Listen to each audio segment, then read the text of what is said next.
भारत माता की। भारत माता की। भारत माता की। रउआ सब लोगन के प्रणाम करतानी। बाबा महेंद्रनाथ, बाबा हंसनाथ, सोहगरा धाम, मां थावे भवानी, मां अंबिका भवानी, प्रथम राष्ट्रपति देश रत्न डॉक्टर राजेंद्र प्रसाद और लोक नायक जयप्रकाश नारायण के पावन भूमि पर रउआ सबके अभिनंदन करतानी। बिहार के राज्यपाल श्रीमान आरिफ मोहम्मद खान जी,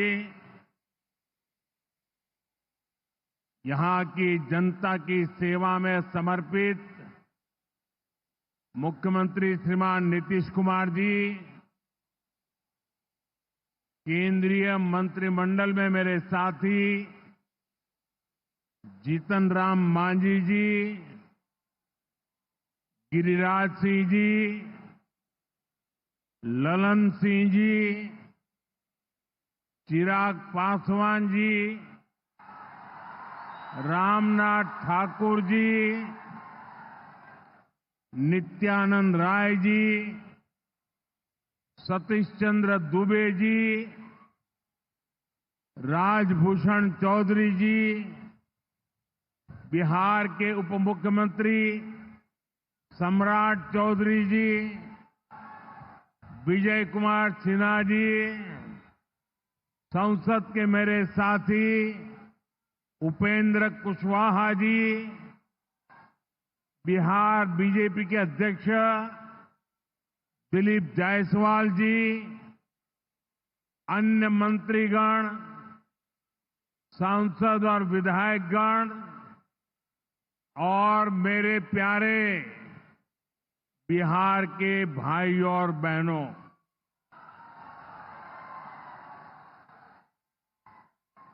सिवान की ये धरती हमारे स्वतंत्रता संग्राम की प्रेरक स्थली है। ये हमारे लोकतंत्र को, देश को, संविधान को ताकत देने वाली भूमि है। सिवान ने राजेंद्र बाबू जैसी महान संतान देश को दी। संविधान निर्माण से लेकर देश को दिशा दिखाने में राजेंद्र बाबू की बहुत बड़ी भूमिका रही। सिवान ने ब्रज किशोर प्रसाद जी जैसे महान समाज सुधारक भी देश को दिए। ब्रजबाबू ने महिला सशक्तिकरण को अपने जीवन का मकसद बनाया था। साथियों, मुझे खुशी है ऐसी ही महान आत्माओं के जीवन मिशन को एनडीए की डबल इंजन सरकार दृढ़ निश्चय के साथ आगे बढ़ा रही है। आज का ये कार्यक्रम इन्हीं प्रयासों का हिस्सा है। आज इस मंच से हजारों करोड़ रुपए की योजनाओं का शिलान्यास और लोकार्पण हुआ है। विकास की ये सारी परियोजनाएं बिहार को उज्जवल भविष्य की तरफ ले जाएगी, समृद्ध बिहार बनाएगी। सिवान, सासाराम, बक्सर, मोतिहारी, बेतिया और आरा जैसे बिहार के सारे इलाके फले फूले, इस दिशा में ये प्रोजेक्ट बड़ी भूमिका निभाएंगे। इनसे गरीब, वंचित, दलित, महादलित, पिछड़े, अति पिछड़े, हर समाज का जीवन आसान होगा। मैं बिहार की जनता को, आप सभी को इन प्रोजेक्ट्स के लिए बहुत बहुत बधाई देता हूं। मैं अभी जब आप लोगों के बीच से आ रहा था, अभी कल ही बारिश हुई, सुबह भी थोड़ा बारिश का लाभ आया। इसके बावजूद भी इतनी बड़ी मात्रा में आपका आना, हमें आशीर्वाद देना, मैं आपका हृदय से जितना धन्यवाद करूं उतना कम है।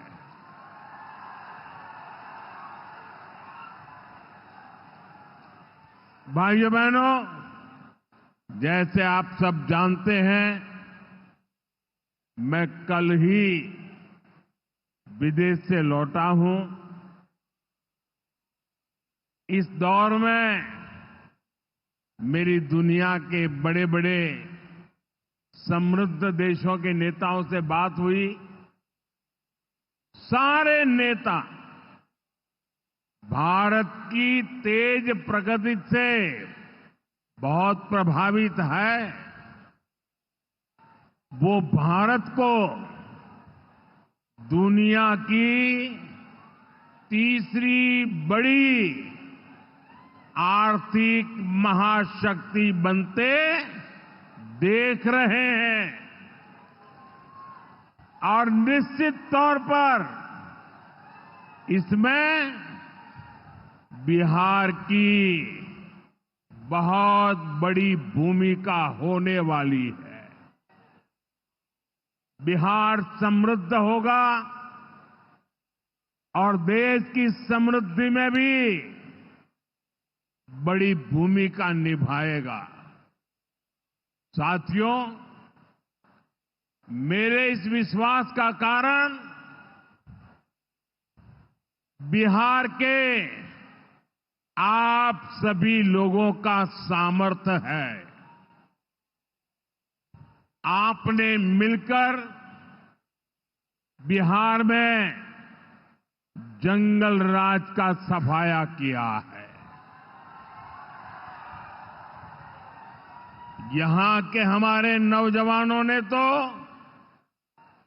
20 साल पहले के बिहार की बदहाली सिर्फ किस्सों और कथाओं में ही सुनी है।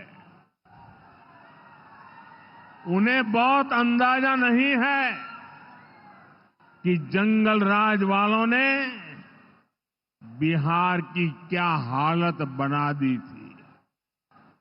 जिस बिहार ने सदियों तक भारत की प्रगति को नेतृत्व दिया, उसको पंजे और लालटेन के शिकंजे ने पलायन का प्रतीक बना दिया था। साथियों, बिहार के रहने वाले हर व्यक्ति के लिए सबसे बड़ी बात होती है उसका स्वाभिमान। मेरे बिहारी भाई बहन कठिन से कठिन परिस्थिति में काम करके दिखा देते हैं, वो कभी अपने स्वाभिमान से समझौता नहीं करते। लेकिन पंजे और लालटेन वालों ने मिलकर बिहार के स्वाभिमान को बहुत ठेस पहुंचाई। इन लोगों ने ऐसी लूट खसोट मचाई कि गरीबी बिहार का दुर्भाग्य बन गई। अनेक चुनौतियों को पार करते हुए नीतीश जी के नेतृत्व में एनडीए सरकार बिहार को विकास की पटरी पर वापस लाई है।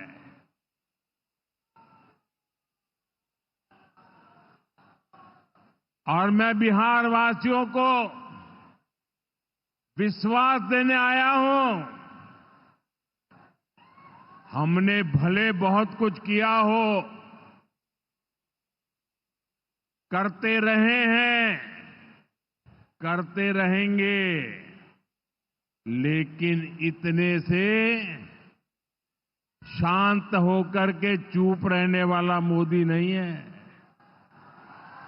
अब बहुत हो गया, बहुत कर लिया जी नहीं, मुझे तो बिहार के लिए और भी बहुत कुछ करना है,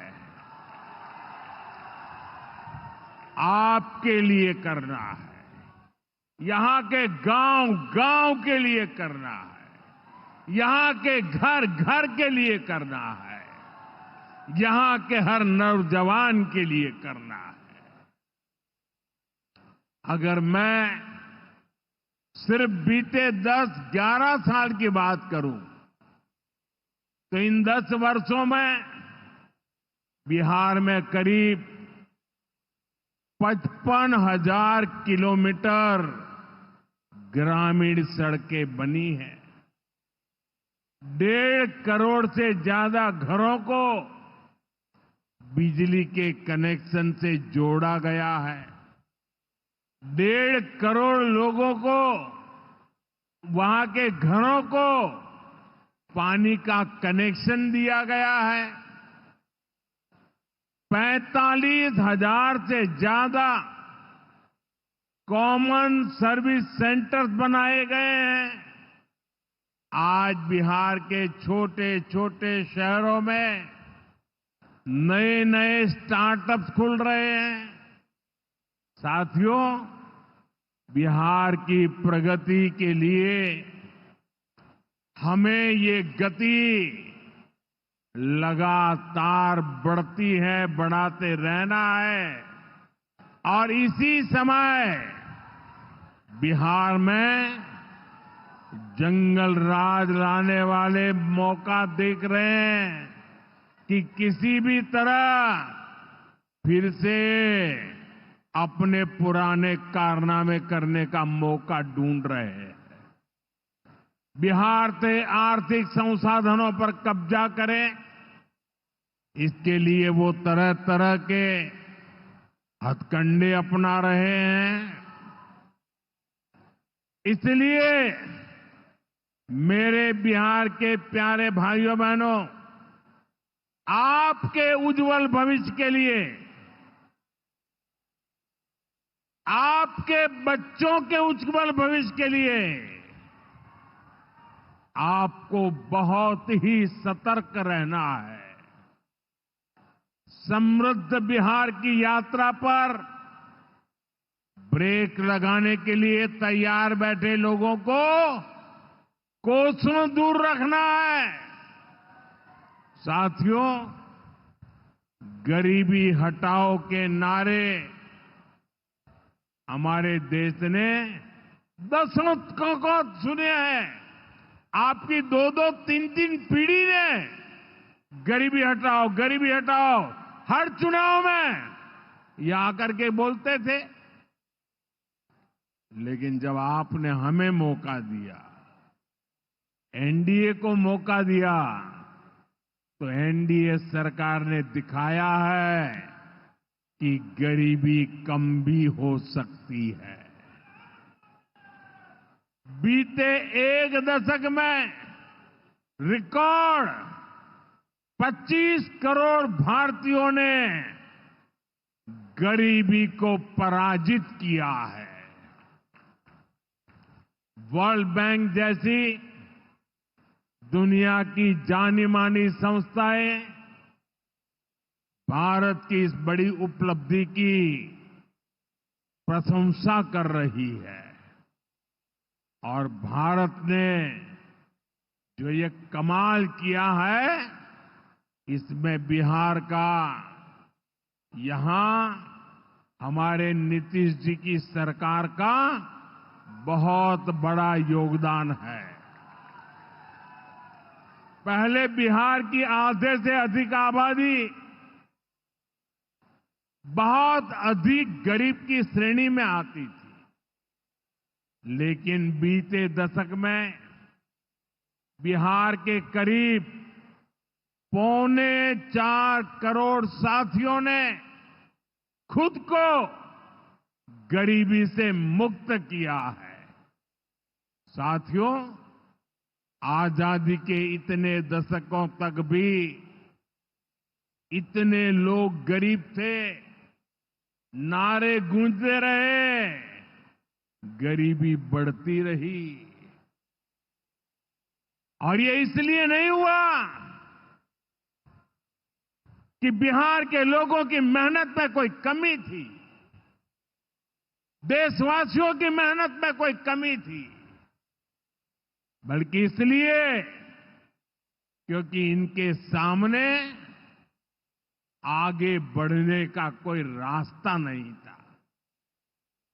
लंबे समय तक कांग्रेस के लाइसेंस राज ने देश को गरीब रखा और गरीब को अति गरीबी में धकेल दिया। जब हर चीज के लिए कोटा परमिट फिक्स था, छोटे छोटे काम करने के लिए परमिट चाहिए होता था, कांग्रेस आरजेडी के राज में गरीब को घर नहीं मिलता था, राशन बिचौलिए खा जाते थे, इलाज गरीब की पहुंच से दूर था, पढ़ाई और कमाई के लिए संघर्ष था, बिजली पानी का एक कनेक्शन लगाने के लिए ही सरकारी दफ्तरों के अनगिनत चक्कर लगाने पड़ते थे। गैस कनेक्शन के लिए सांसदों की सिफारिश लगानी पड़ती थी। नौकरी बिना घूस, बिना सिफारिश के मिलती ही नहीं थी। और इसके सबसे बड़े भुक्तभोगी कौन थे? इनमें से ज्यादातर साथी मेरे दलित समाज के, महादलित समाज के, पिछड़े समाज के, अति पिछड़े समाज के, यही मेरे भाई बहन इसके शिकार हुए थे। इन्हें गरीबी हटाने का सपना दिखाकर खुद कुछ परिवार करोड़पति, अरबपति हो गए। साथियों, बीते 11 वर्षों से हमारी सरकार गरीब के रास्ते की हर मुश्किल को दूर करने में जुटी है और आगे भी करती रहेगी। और इतनी मेहनत करते हैं तब ऐसे अच्छे परिणाम आज देखने को मिल रहे हैं। अब जैसे गरीबों के लिए आवास है, अभी जिन परिवारों को मुझे आवास की चाबी देने का मौका मिला, वो इतने आशीर्वाद दे रहे थे उनके चेहरे पर इतना संतोष था, भाव विभोर थे। साथियों, बीते दशक में देश भर में 4 करोड़ से अधिक गरीबों को पक्के घर मिल चुके हैं। मैं आपको पूछूं, जवाब देंगे आप लोग? मैं अगर पूछूं तो आप जवाब देंगे? मैंने अभी कहा 4 करोड़ लोगों को, यानी 4 करोड़ परिवारों को पक्के घर। कितने लोगों को? जरा जोर से बोलिए, कितने लोगों को?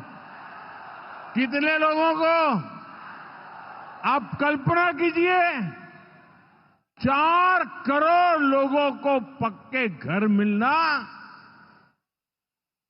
सिर्फ वो 4 दीवारें नहीं है,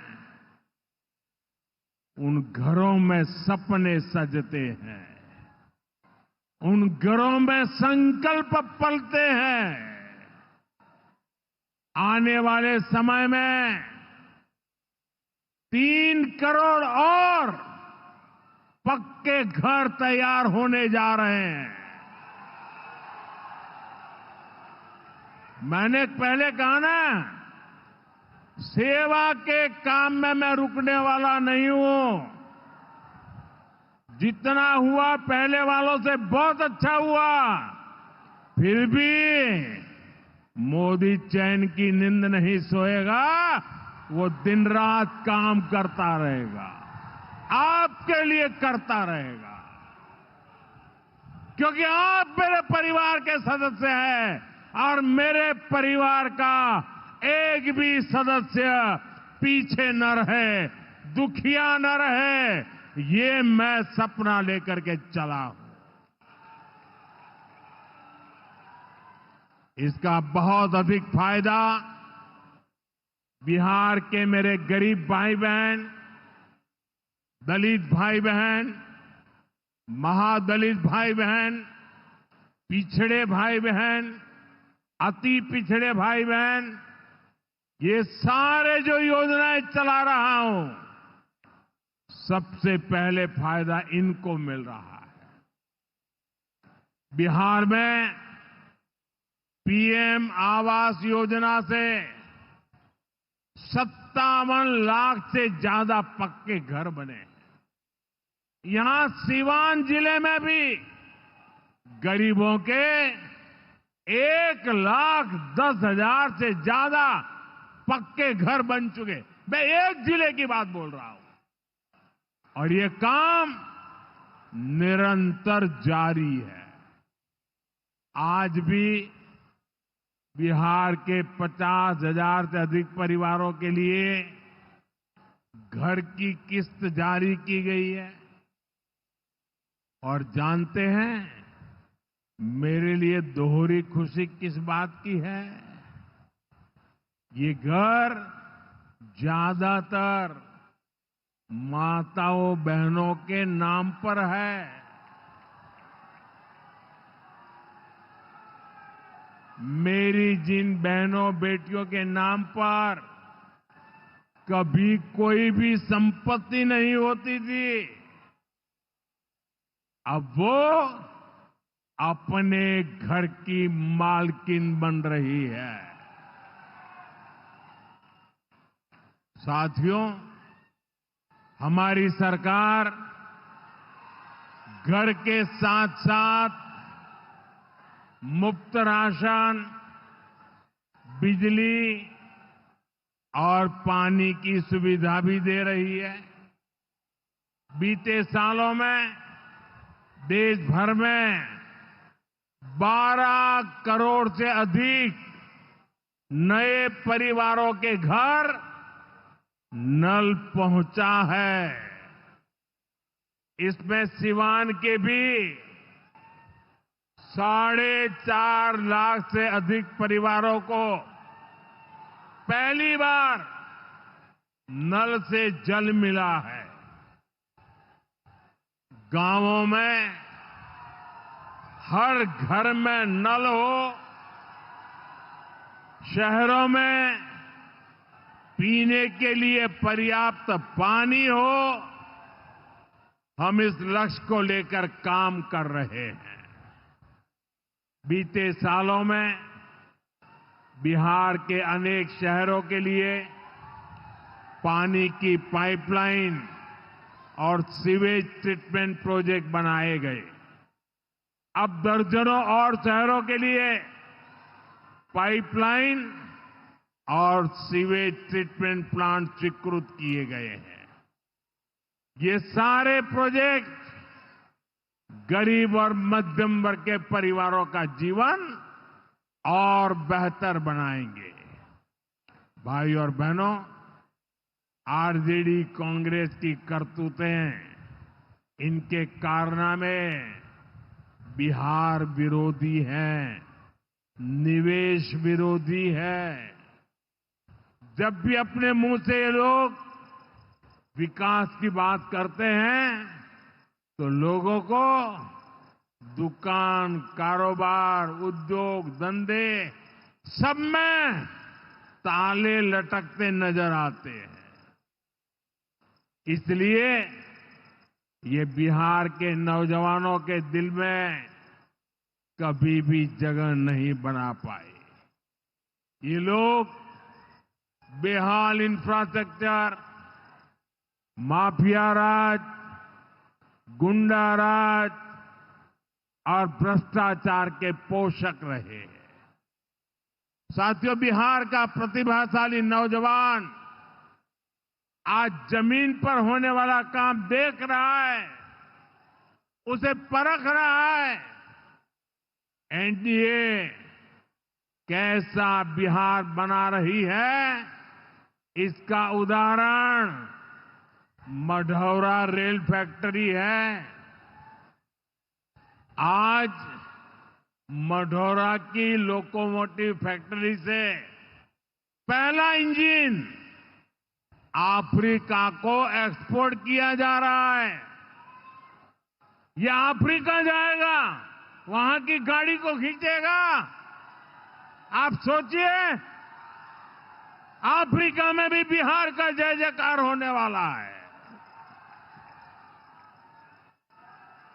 ये फैक्ट्री उसी सारण जिले में बनी है जिसको पंजे और आरजेडी वालों ने पिछड़ा कहकर अपने हाल पर छोड़ दिया था। आज ये जिला दुनिया के मैन्युफैक्चरिंग और एक्सपोर्ट मैप पर अपनी जगह बना चुका है। जंगल राज वालों ने तो बिहार का विकास इंजन ही ठप कर दिया था। अब बिहार में बना इंजन अफ्रीका की रेल चलाएगा। ये बहुत बड़े गर्व की बात है।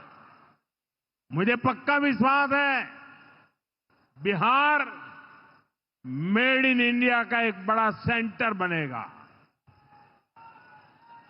यहां का मखाना, यहां के फल सब्जियां तो बाहर जाएंगी ही, बिहार के कारखानों में बनने वाला सामान भी दुनिया के बाजारों तक पहुंचेगा। बिहार के नौजवान जो सामान बनाएंगे वो आत्मनिर्भर भारत को ताकत देगा। साथियों, इसमें बिहार में बन रहा आधुनिक इंफ्रास्ट्रक्चर बहुत काम आएगा। आज बिहार में रोड, रेल, हवाई यात्रा और जलमार्ग, हर प्रकार के इंफ्रास्ट्रक्चर का पर अभूतपूर्व निवेश हो रहा है। बिहार को लगातार नई ट्रेनें मिल रही है। यहां वंदे भारत जैसी आधुनिक ट्रेनें चल रही है। आज हम एक और बड़ी शुरुआत करने जा रहे हैं। सावन शुरू होने से पहले आज बाबा हरिहरनाथ की धरती वंदे भारत ट्रेन से बाबा गोरखनाथ की धरती से जुड़ गई है। पटना से गोरखपुर की नई वंदे भारत ट्रेन पूर्वांचल के शिव भक्तों को मिली नई सवारी है। ये ट्रेन भगवान बुद्ध की तपोभूमि को उनकी महापरिनिर्वाण भूमि कुशीनगर से जोड़ने का भी माध्यम है। साथियों, ऐसे प्रयासों से बिहार में उद्योग धंधों को तो बल मिलेगा ही, इससे पर्यटन को सबसे अधिक फायदा होगा। इससे दुनिया के टूरिज्म मैप में भी बिहार और अधिक निखर कर सामने आएगा। यानी बिहार के नौजवानों के लिए रोजगार के अनगिनत अवसर बनने वाले हैं। साथियों, देश में सबको आगे बढ़ने के अवसर मिले, किसी के साथ भी भेदभाव न हो, ये हमारे संविधान की भावना है। हम भी इसी भाव से कहते हैं, सबका साथ, सबका विकास। लेकिन लालटेन और पंजे वाले कहते हैं, परिवार का साथ, परिवार का विकास। हम कहते हैं सबका साथ, सबका विकास। वो कहते हैं परिवार का साथ, परिवार का विकास। इनकी राजनीति का कुल जमा निचोड़ यही है, अपने अपने परिवारों के हित के लिए ये देश के बिहार के करोड़ों परिवारों का अहित करने से भी नहीं चूकते हैं। खुद बाबा साहब आंबेडकर भी इस प्रकार की राजनीति के बिल्कुल खिलाफ थे। इसलिए लोग कदम कदम पर बाबा साहब का अपमान करते हैं। अभी पूरे देश ने देखा है कि आरजेडी वालों ने बाबा साहब की तस्वीर के साथ क्या व्यवहार किया। मैं देख रहा था, बिहार में पोस्टर लगे हैं कि बाबा साहब के अपमान पर माफी मांगो, लेकिन मैं जानता हूं ये लोग कभी माफी नहीं मांगेंगे, क्योंकि इन लोगों के मन में दलित, महादलित, पिछड़े, अति पिछड़े के प्रति कोई सम्मान नहीं है। आरजेडी और कांग्रेस बाबा साहब आंबेडकर की तस्वीर को पैरों में रखती है, जबकि मोदी बाबा साहब आंबेडकर को अपने दिल में रखता है। बाबा साहब का अपमान करके लोग खुद को बाबा साहब से भी बड़ा दिखाना चाहते हैं। बिहार के लोग बाबा साहब का ये अपमान कभी नहीं भूलेंगे। साथियों, बिहार की तेज प्रगति के लिए जो लॉन्चिंग पैड चाहिए, वो नीतीश जी के प्रयासों से तैयार हो चुका है। अब एनडीए को मिलकर बिहार को तरक्की की नई बुलंदी देनी है। मुझे बिहार के नौजवानों पर भरोसा है। हम सभी मिलकर बिहार का प्राचीन गौरव फिर लौटाएंगे। बिहार को विकसित भारत का मजबूत इंजन बनाएंगे। इसी विश्वास के साथ आप सभी को विकास कार्यों की फिर से अनेक अनेक शुभकामनाएं। मेरे साथ दोनों मुट्ठी बंद करके हाथ ऊपर करके बोलिए, भारत माता की। जिसके पास तिरंगा है वो तिरंगा लहराएंगे। भारत माता की, भारत माता की, भारत माता की। बहुत बहुत धन्यवाद।